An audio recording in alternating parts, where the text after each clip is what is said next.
밭에서 저녁까지 죽고 그 죽은 것을 떠니 보리가 한 에바쯤 되는지라 그것을 가지고 성읍에 들어가서 시어머니에게 죽은 것을 보이고 그가 배불리 먹고 남긴 것을 내어 시어머니에게 드리매 시어머니가 그에게 이르되 오늘 어디서 주었느냐 어디서 일을 하였느냐 너를 돌본 자에게 복이 있기를 원하노라 하니 룻이 누구에게서 일했는지를 시어머니에게 알게 하여 이르되 오늘 일하게 한 사람의 이름은 보아스이다 하는지라 나오미가 자기 며느리에게 이르되 그가 여호와로부터 복받기를 원하노라 그가 살아있는 자와 죽은 자에게 은혜 베풀기를 그치지 아니하도다 하고 나오미가 또 그에게 이르되 그 사람은 우리와 가까우니 우리 기업을 물을 자 중에 하나이니라 아니라 모한 여인 룻이 이르되 그가 내게 또 이르기를 내 추수를 다 마치기까지 너는 내 소년들에게 가까이 있으라 하더이다 하니 나오미가 며느리 룻에게 이르되 내 딸아 너는 그의 소녀들과 함께 나가고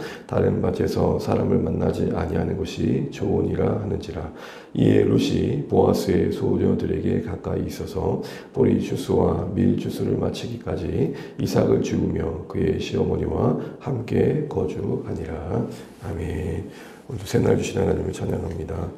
주일 말씀 다시 한번 생각하면서 또 한 주간 또 살아내었으며 하는 오늘 월요일 새벽입니다. 오늘 본문의 말씀을 가지고 나오미를 다시 일어서게 한 소망의 시선이란 제목으로 말씀을 나누었습니다. 나오미가 베들레헴에 도착한 뒤에 보였던 그 반응은 한마디로 현타라고 할 수 있습니다. 기대했던 현실과는 다른 냉혹함, 그 차가움 앞에 마주하였을 때 오늘 나오미는 소망 없는 자처럼 또 서글픈 자신의 처지에 연민과 또 신세 타령, 그 어두운 생각에 붙들려 있게 되었습니다. 그래서 룻이 자신이라도 이삭을 죽겠다고 할 때에 그냥 그래 따라 다녀와라 할 정도로 그저 다른 사람은 어떠하든지 자기가 어려움에만 매여 있었던 것을 보게 됩니다. 룻에게서는 처음 도착한 땅이었고 또 낯선 땅이었기에 그렇게 나가는 그 며느리를 딸 같은 며느리를 좀 보호해주고 살펴줬어야 되는데 그런 것마저 할 수 없었던 그저 그 자신 안에만 붙들려 있었던 나오미였던 것이죠. 그런데 오늘 본문의 내용을 쭉 읽다 보면 이 일과를 마치고 룻의 모습을 보면서 뭔가 좀 달라진 나오미를 봅니다. 그 달라진 나오미의 모습에 무엇이 있었느냐가 어제 나눴던 말씀의 중심 내용이었죠. 온통 부정적이었고 또 비관적이었던 그녀에게 어떤 것이 변화의 계기가 됐냐라는 것입니다. 오늘 본문에 보게 되면 그 20절에 주고받은 그 대화 속에 나오미의 그 중심에 무엇이 있는지를 보게 됩니다. 우리 20절 말씀 다시 한번 보시게 되면 그가 살아있는 자와 죽은 자에게 은혜 베푸기를 그치지 아니하도다.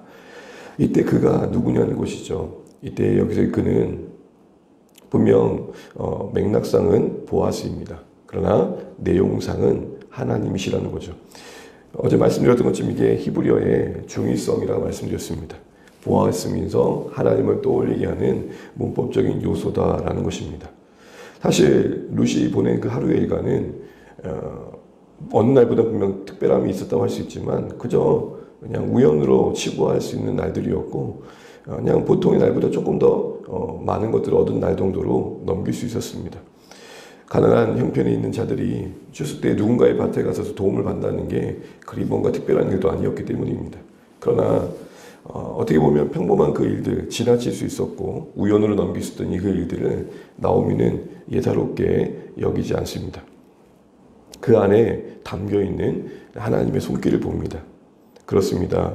바로 오늘 나오미는 이제껏 뭔가 어두운 그 한 자락에 머물러 있던 그 생각들과 마음들이 이전에 볼 수 없었던 그 사건들 속에 닿아 있는 하나님의 섭리를 생각하면서 은혜에 눈뜨기 시작할 때 달라지기 시작했던 겁니다.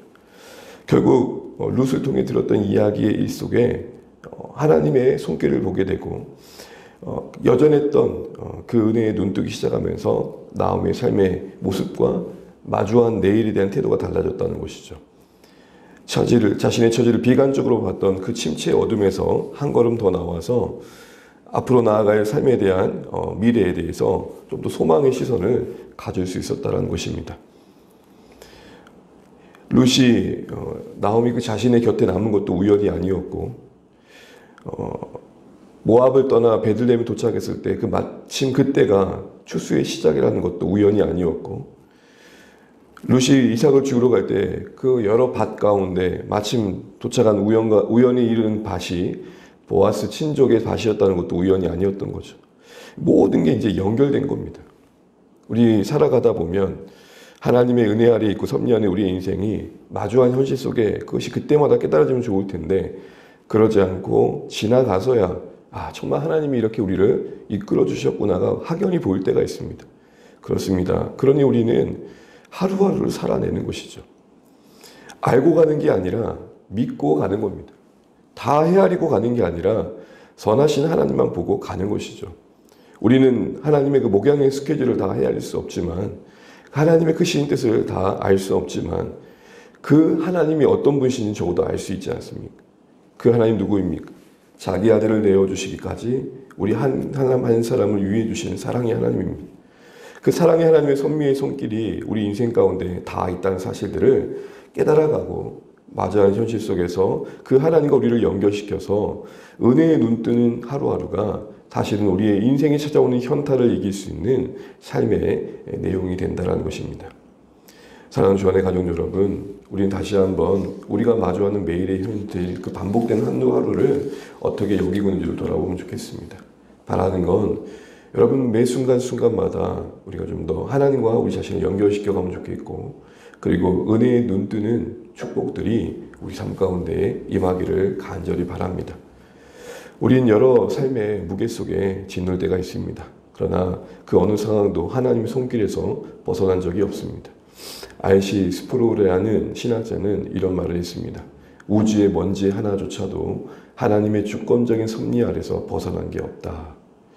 먼지도 그런 텐데 우리 존재가 어떠하겠습니까? 그러므로 여러분, 우리가 마주한 현실에서 다시 한번 하나님과 우리를 연결지어 그 안에 닿아 있는 섭리를 깨닫고 소망의 시선으로 은혜의 눈도 살아가기 위해서 우리는 좀 더 하나님을 아는 지식에 자라가야겠습니다. 왜냐하면 아는 만큼 보입니다. 아는 만큼 빛이 됩니다. 우리가 말씀을 통해 또 공동체를 제공되어지는 말씀의 배움의 기회를 통해서 우리 각자의 신앙의 자리에 또 말씀을 가까이 하는 자리를 통해서 계속해서 하나님을 아는 지식이 쌓여가면 좋겠습니다. 더 나아가 우리의 삶 가운데 흘려보냄이 없기를 바랍니다. 하나님은 여러 모양으로 우리 삶 가운데 찾아오십니다. 우연 같은 사건들 속에, 때로는 재수없게 여겨진 일들 속에서 하나님은 우리에게 말을 걸어오십니다. 그래서 그 모든 걸 우리와 연결짓고 그 안에서 말씀하시는 하나님의 음성을 듣고자 하는 묵상의 안목이 필요한 것 같습니다. 묵상은 하나님의 시각으로 우리 현실을 재해석하고, 묵상은 하나님의 세계와 우리를 연결시켜 하나님의 지평에서 우리의 현실과 우리 자신을 헤아리도록 돕기 때문입니다. 그래서 깨어진 질그릇 같은 형편 속에서도 우리는 깨어진 그릇을 보지만 하나님의 은혜 안에 우리가 묵상하며 그 은혜를 깨닫게 될 때는 깨어진 그릇 그 틈 사이로 비추시는 하나님의 은혜를 보게 되는 것이죠. 오늘 이제 새해를 시작한 지 또 얼마 되지 않은 것 같지만 또 벌써란 말을 하게 되는 우리의 삶입니다. 반복되는 우리의 일상이고, 때로는 우리의 지루한 일상일 수도 있고, 또 짐지기 싫은 하루하루일 수도 있습니다. 그러나 말씀을 묵상하는 중에 주시는 은혜의 눈떠 우리의 삶을 수용할 수 있는 우리의 삶이 되시면 좋겠습니다. 우리의 삶을 둘러싸고 있는 여전한 하나님의 손길을 날마다 발견해가며 무덤덤하게 하루하루를 흘려보내지 아니하고 당연히 여기지도 아니하며 매일같이 말씀을 걸어오신 하나님 앞에 반응하며 하루하루를 하나님의 뜻으로 채워가실 수 있는, 그 하나님의 인도하심을 받아가실 수 있는 우리의 삶 되시길 바랍니다.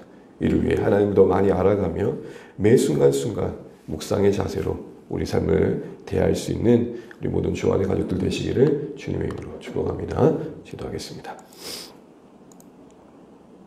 네, 오늘 주신 말씀을 기억하면서 함께 기도하면 좋겠습니다. 하나님, 우리의 인생 속에 여러 삶의 자리에서 우리가 삶을 마주할 때 하나님과 우리를 연결시키게 하시고 닿아 있는 하나님의 섭리의 손길을 보며 그 안에서 우리가 은혜의 눈을 떠서 우리 삶을 적극적으로 또 마주하고 또 매일의 삶이 하나님의 인도함을 받는 은혜가 있길 소원합니다. 특별히 우리 안에 이런 소망의 시선을 가질 수 있도록 하나님을 알아가며 자라가게 도와주시고 또 삶의 현실 속에 흘려보내지 않고 묵상의 자세로 민감하게 삶의 순간순간 말씀을 걸어오시는 우리 하나님을 만날 수 있는 우리 신앙이 되겠다고 기도해 주십시오. 계속해서 주안의 교회를 위해서 기도해 주시고 우리 자녀들을 위해서 VIP를 위해서 그리고 이제 연약함 가운데 있는 성도들을 기도해 주시고 이 나라 인접을 위해 교회를 위해 성도들을 위해서 같이 기도해 주시면 좋겠습니다. 같이 기도하시겠습니다.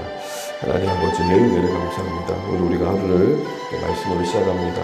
새날을 주시는 하나님을 찬양합니다. 한 주간도 주와 동행하게 하시고 주의 은혜 안에 거할 수 있도록 우리를 인도하여 주시옵소서. 하나님 우리에게 주님의 긍휼이 필요합니다. 주님 우리를 도우시며 하나님 아버지 오늘도 말씀 안에서 우리와 함께하여 주시옵소서. 아버지 하나님 특별히 오늘도 주의 말씀을 다시 한번 나눕니다. 나오미가 달라진 모습을 보입니다. 그 중심에 하나님의 신실하심을 깨달음이 있었고 그것이 자신의 삶 가운데 다시 한번 연결지어 생각되어질 때 은혜에 눈뜨고 있는 것을 보게 됩니다. 하나님 우리도 하나님의 은혜에 눈뜨게 하시고 매 순간 말씀해 주시는 하나님의 음성을 들으며 하나님 정말 묵상의 시선으로 우리 삶을 마주하게 하시고 그 안에서 하나님 주신 은혜를 누리며 힘을 얻어 살아갈 수 있도록 도와주시옵소서. 주님 주의 은혜가 힘이 됨을 고백합니다. 주님이 우리와 함께 하시니 힘이 됨을 고백합니다. 이 은혜에 살아갈 수 있도록 우리 모두를 주장하시고 그런 주 안에 가득 될 수 있도록 인천 베풀어 주옵소서.